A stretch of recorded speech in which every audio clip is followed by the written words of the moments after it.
Good morning, सुप्रभात। आज हम जानेंगे लॉर्ड हेस्टिंग्स के बारे में। लॉर्ड हेस्टिंग्स का कार्यकाल 1813 ईस्वी से 1823 ईस्वी तक रहता है। यह देखेंगे कि लॉर्ड हेस्टिंग्स के कार्यकाल में क्या-क्या घटना घटी, इसके बारे में जानना है। कहा गया है कि लॉर्ड हेस्टिंग्स के समय में ओंगल नेपाल युद्ध हुआ। यह युद्ध 1814 से 1816 ईस्वी तक चला।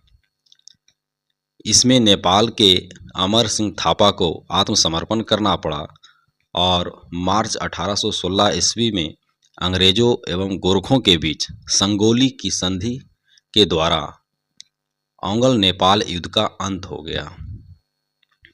उसके बाद देखते हैं आगे कि इसके समय में पिंडारियों का दमन कर दिया गया। पिंडारियों के प्रमुख नेताओं में वासिल मोहम्मद चीतू एवं करीम खां थे। इसने मराठों की शक्ति को अंतिम रूप से नष्ट कर दिया। इसने प्रेस पर लगे प्रतिबंध को समाप्त कर प्रेस के लिए मार्गदर्शन के लिए नियम बनाया। उसके बाद देखते हैं कि इसी के समय में 1822 ईस्वी का टेनेंसी एक्ट या काश्तकारी अधिनियम लागू किया गया। किसके समय में? लॉर्ड हेस्टिंग्स के समय में। फिर अगला गवर्नर जनरल के देखते हैं। अगला गवर्नर जनरल जो आते हैं लॉर्ड एमहर्स्ट। इसका कार्यकाल 1823 ईस्वी से 1828 ईस्वी तक रहता है। लॉर्ड एमहर्स्ट के समय में प्रथम ओंगल बर्मा युद्ध लड़ा गया। 1824 से 1826 ईस्वी तक चला प्रथम ओंगल बर्मा युद्ध और 1826 ईस्वी में बर्मा एवं अंग्रेजों के बीच यानडूब की संधि हुई। यानडूबू की संधि। उसके बाद देखते हैं कि 1824 ईस्वी में बैरकपुर का सैन्य विद्रोह भी इसी के समय में हुआ था। चलिए आगे देखते हैं लॉर्ड विलियम बेंटिंग का कार्यकाल। बहुत महत्वपूर्ण रहा। इसके कार्यकाल में बहुत सारी घटनाएं घटी। लॉर्ड विलियम बेंटिंग का कार्यकाल 1828 ईस्वी से 1835 ईस्वी तक रहा। कहा गया है कि लॉर्ड विलियम बेंटिंग के समय में 1803 ईस्वी में यह पहला मद्रास का प्रथम गवर्नर था। मतलब लॉर्ड विलियम बेंटिंग जो थे 1803 ईस्वी में यह मद्रास का गवर्नर था। इसी के समय में 1806 ईस्वी में माथे पर जातीय चिन्ह ना लगाने तथा कानों में बालियां ना पहनने देने पर बेलोर के सैनिकों ने विद्रोह कर दिया। लॉर्ड विलियम बेंटिंग के समय में जो विद्रोह हुई, क्यों हुई? क्योंकि इसने माथे पर जातीय चिन्ह ना लगाने तथा कानों में बालियां ना पहनने देने पर बेलौर के सैनिक जो थे विद्रोह कर दिए। उसके बाद देखते हैं कि 1833 ईस्वी में चार्टर एक्ट द्वारा बंगाल के गवर्नर को भारत का गवर्नर जनरल बना दिया गया। इस प्रकार भारत का पहला governor general lord William Bentinck हुआ। भारत का पहला गवर्नर जनरल कौन हुआ? Lord William Bentinck. नोट में कहा गया है कि बंगाल का प्रथम गवर्नर वारेन हेस्टिंग था। बंगाल का प्रथम गवर्नर जनरल कौन था? वारेन हेस्टिंग था। उसके बाद हम देखते हैं कि राजा राम मोहन राय के समय से बेंटिंग ने 1829 ईस्वी में सती प्रथा को समाप्त कर दिया। बेंटिंग ने इस प्रथा के खिलाफ कानून बनाकर 1829 ईस्वी में धारा 17 के द्वारा विधवाओं के सती होने को अवैध घोषित कर दिया। उसके बाद देखते हैं कि नोट में कहा गया है अकबर और मराठा पेशवाओं ने भी सती प्रथा पर रोक लगाने का प्रयास किया था। उसके बाद हम देखते हैं कि बेंटिंग ने कर्नल स्लीमैन की सहायता से 1830 ईस्वी तक ठगी प्रथा को समाप्त कर दिया। ठग देवी काली की पूजा करते थे। ठग जो थे देवी काली का पूजा करते थे। चलिए आगे देखते हैं कि सन 1835 ईस्वी में बेंटिंग ने कलकत्ता मेडिकल कॉलेज की स्थापना की। उसके बाद हम देखते हैं कि इसी के समय में मैकाले की अनुशंसा पर अंग्रेजी को शिक्षा का माध्यम बनाया गया। मैकाले के अध्यक्षता वाले लॉ कमीशन मतलब विधि आयोग जिसको हम कहते हैं ने कानूनों के कोड़ीकरण का प्रयास किया।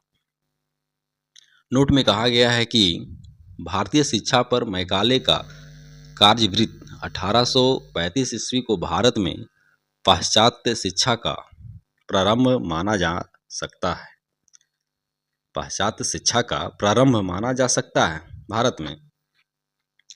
उसके बाद हम देखते हैं कि बेंटिंग ने 1831 ईस्वी में मैसूर तथा 1834 ईस्वी में कुर्ग एवं मध्य कचेर को हड़प लिया। इसने भारतीयों को उत्तरदायी पदों पर नियुक्त किया। इसके समय में भारतीयों को प्रदान किया गया उच्चतम पद सदर अमीन का था, जिसे 700 रुपया प्रति माह तनख्वाह मिलती थी सदर अमीन को। उसके बाद हम देखते हैं कि इसके समय में कंपनी के 1833 के चार्टर एक्ट द्वारा यह निश्चित किया गया कि धर्म, जाति, रंग अथवा जन्म के आधार पर किसी व्यक्ति को कंपनी की सेवा में प्रवेश करने से नहीं रोका जा सकता है। इसके बाद इसने शिशु बालिका की हत्या पर भी प्रतिबंध लगा दिया। कौन? लॉर्ड विलियम बेंटिंग ने। चलिए आगे देखते हैं कि चार्ल्स मेटकॉफ, इसका कार्यकाल 1835 से 1836 ईस्वी तक रहता है। इसने अपने एक वर्ष के कार्यकाल में प्रेस पर नियंत्रण हटाया, इसीलिए इसे भारतीय प्रेस का मुक्तिदाता भी कहा जाता है, चार्ल्स मेटकॉफ को। आगे हम देखते हैं लॉर्ड ऑकलैंड, इसका कार्यकाल 1836 से 1842 ईस्वी तक रहता है। इसके समय महत्वपूर्ण घटना है, लॉर्ड ऑकलैंड के समय का सबसे महत्वपूर्ण घटना है प्रथम अंग्लो अफगान युद्ध। 1839 ईस्वी से 1842 ईस्वी तक चलता है। 1839 ईस्वी में इसने कलकत्ता से दिल्ली तक ग्रैंड ट्रंक रोड का मरम्मत करवाया था। कौन? लॉर्ड ऑकलैंड के समय हुआ था। उसके बाद हम देखते हैं कि इसी के समय में भारतीय विद्यार्थियों को डॉक्टरी की शिक्षा हेतु विदेश जाने की अनुमति ब्रिटिश संसद ने प्रदान की थी। चलिए हम आगे देखते हैं लॉर्ड एलिनबरो, इसका कार्यकाल 1842 ईस्वी से 1844 ईस्वी तक चलता है। लॉर्ड एलिनबरो के समय प्रथम अंग्लो अफगान युद्ध समाप्त हुआ। सिंध को अगस्त 1843 ईस्वी में पूर्ण रूप से ब्रिटिश साम्राज्य में मिला लिया गया। सिंध विजय के विषय में नेपियर का कथन है कि वह अफगानी तूफान की पूंछ थी। नेपियर का कथन है कि वह अफगानी तूफान की पूंछ थी। आगे हम देखते हैं कि दास प्रथा का उन्मूलन इसी के समय में हुआ। 1843 के एक्ट 5 के द्वारा इसमें स्वामियों को अपने दासों पर दावा करने के लिए न्यायालय जाने से वंचित किया गया। नोट में कहा गया है कि रविवार की छुट्टी की शुरुआत 1843 ईस्वी में हुई थी। उसके बाद हम देखते हैं लॉर्ड हार्डिंग। लॉर्ड हार्डिंग का कार्यकाल 1844 ईस्वी से 1848 ईस्वी तक रहता है। इसके कार्यकाल का प्रमुख महत्वपूर्ण घटना थी प्रथम अंग्लो सिख युद्ध। इसमें अंग्रेज विजय हुई। यह घटना 1845 ईस्वी से 1846 ईस्वी तक घटता है। लॉर्ड हार्डिंग के समय नरबलि प्रथा पर प्रतिबंध लगा दिया गया। चलिए आगे हम देखेंगे लॉर्ड डलहौजी। आज हम यहीं समाप्त करते हैं। जय हिंद, जय भारत।